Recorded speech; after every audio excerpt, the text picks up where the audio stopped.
नमस्कार, मैं हूं आपका राजन द्विवेदी और नेशनल न्यूज़ अपडेट में आप सभी का स्वागत है। थोड़ी सर्द बढ़ गई है और सर्द ने आप सभी के बीच दूरियां थोड़ी बढ़ा दी है। चुनाव के बाद तमाम खबरों के साथ साथ सर्द और कोल्ड वेव ने हम लोगों को थोड़ी दूरी बना दी है। आज फिर हमारे साथ है तो नरेंद्र झा जी, जो वरिष्ठ पत्रकार हैं बिहार के, और उनके साथ हम लोग कई मुद्दों पर आज चर्चा करेंगे। एक राजनीतिक सुगबुगाहट तेज हो गई है। हम आप उनसे बात करेंगे कि क्या चंपारण ही नहीं पूरे बिहार में यह राजनीतिक सुगबुगाहट क्या है।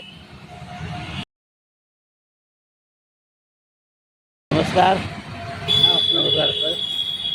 एक जो है चंपारण और बिहार के राजनीतिक गलियारे, एक नया गर्माहट देखा जा रहा है। राजनीतिक गर्मी तपिश बढ़ती जा रही है इस सर्दी के मौसम में।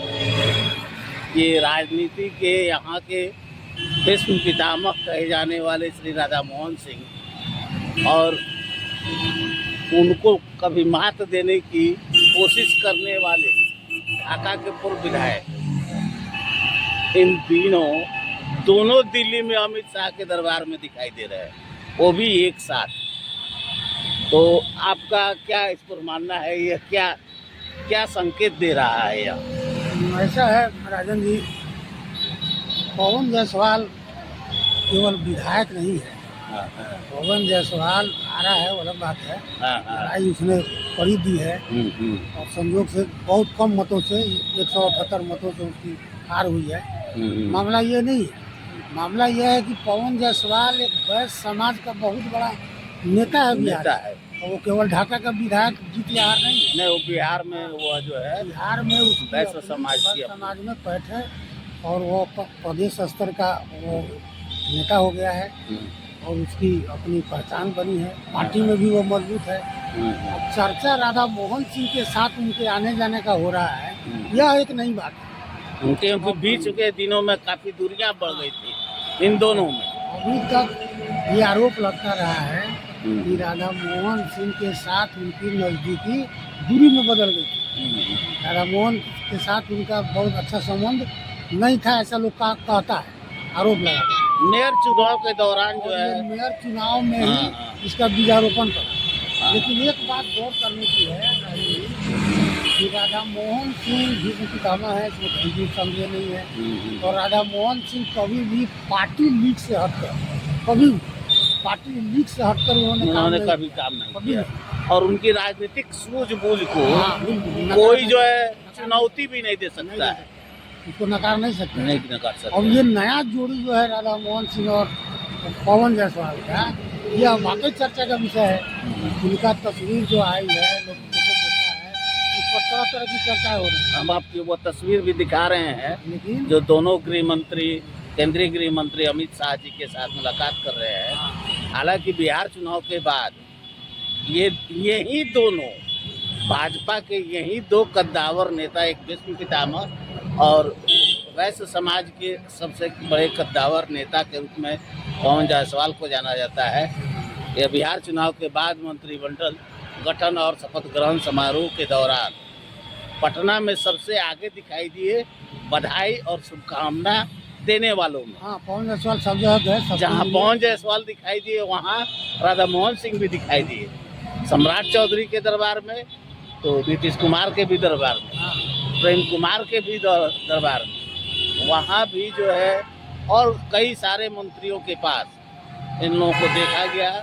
वो सब तस्वीरें सामने आई हैं और अब केंद्र सरकार के गृह मंत्री और भाजपा को देश में लीड करने वाले, उनकी नीति को भाजपा मानने वाली वैसे कद्दावर नेता के पास इन दोनों का एक साथ मिलना, यह एक बड़ा संकेत दे रहा है। इसमें राजनीतिक कयास भी लगाया जा रहा है कि ऐसा तो नहीं पवन जायसवाल को एमपी चुनाव के लिए, मोतिहारी के लिए तैयार किया जा रहा है।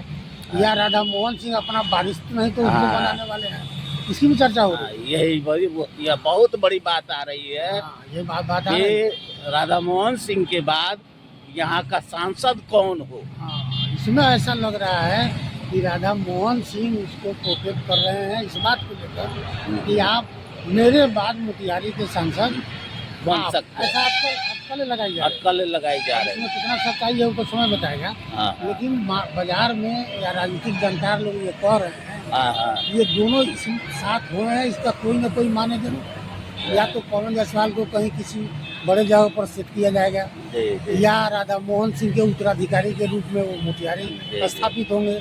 ये दोनों में कुछ भी हो सकता है। जी और ये एक साथ दोनों का जाना, दोनों का बॉडी लैंग्वेज जो वहाँ बता रहा है, उससे ऐसा लग रहा है कि राधा मोहन सिंह और उम्मीद है कि इसका परिणाम भी कल सुबह तक कुछ हाँ, निकल करके आएगा। और बिहार में तो ये बड़ा समीकरण बनेगा। और पवन जायसवाल पार्टी के नेता हैं, राधा मोहन सिंह पार्टी के सर्वोपरि हैं, और चंपारण के तो ही हैं वो सब कुछ। तो ऐसे में अगर राधा मोहन सिंह का हाथ पवन जायसवाल पर के कंधे पर रह गया रहा तो निश्चित रूप से पवन जायसवाल को इसका बड़ा लाभ मिलेगा और पवन जायसवाल का कद भी ऊंचा होगा। पवन जायसवाल ऐसा नहीं है जो ढाका से हार गया तो उसकी राजनीतिक कद घट गई, ऐसा कुछ नहीं है। पवन जायसवाल को हार जीत से कोई फर्क पड़ने वाला नहीं है। वो पब्लिक में है, जनता का आज भी उसको 1,15,000 से अधिक वोट मिला है। तो ये भी हो सकता है कि पवन जायसवाल को भले हार मिली हो, लेकिन कहीं ना कहीं उनको सेट करने हाँ की जुगाड़ में भाजपा के भीष्म पितामह और बिहार में भाजपा के भीष्म पितामह श्री राधा मोहन जी इस जुगाड़ में कहीं गए हो साथ, हाँ, ऐसा यह अंदाजा भी है उम्मीद लगाया जाता है। तो लोग ऐसी अपेक्षा कर रहे हैं और लोग ऐसा मान रहे हैं कि कहीं ना कहीं कोई बड़ा खेल होने वाला है। और राधा मोहन सिंह अगर सचमुच पवन जायसवाल के कंधे पर हाथ रख दिया तो उसका परिणाम अच्छा परिणाम होगा। आएगा। ये एक तरफ आ रहा है। हाँ। दूसरा कुछ लोग ये भी कह रहे हैं कि राधा मोहन सिंह वहाँ जाके दिल्ली में अपनी सफाई पेश कर रहे हैं कि भाई पूर्वी चंपारण में जो जीत हुई है उसमें हमारी भूमिका है, हम पर जो कोई टीका टिप्पणी कर रहा है या जो कोई आरोप लगाया है वो गलत है। गलत। इसकी सफाई भी देने के लिए जा सकते हैं हाँ, जा सकते और उस सफाई का गवाह बना रहे हैं ये पवन भी हो जायसवाल। सकता है, ये भी हो सकता है, ऐसा भी है। लेकिन ये भी हो सकता है, लेकिन ये दो बहुत बड़ी यही बात दोनों है बातें आ रही हैं। कि पवन की हार कोई हार नहीं है, तो उसे कोई बड़ी जिम्मेदारी ठीक है। केंद्र स्तर पर दी जा सकती है या प्रदेश स्तर पर दी जा सकती है और उसकी जो है सिफारिश श्री राधा मोहन जी कर सकते हैं।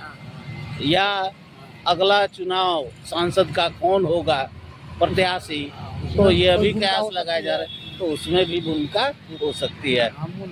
तो इसी के साथ ही अगले एपिसोड में फिर मिलेंगे, तब तक के लिए नमस्कार।